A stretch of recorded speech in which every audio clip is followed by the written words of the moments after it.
रोको रोको भाई, भाई ये है मकान। भाई मकान तो बहुत अच्छा है, क्या रेट है इसका?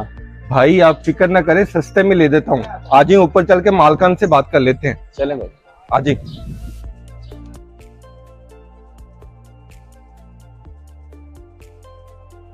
शहजादी, खरीदार लाया हूँ आपके मकान के लिए। जी जी बैठिए भाई साहब।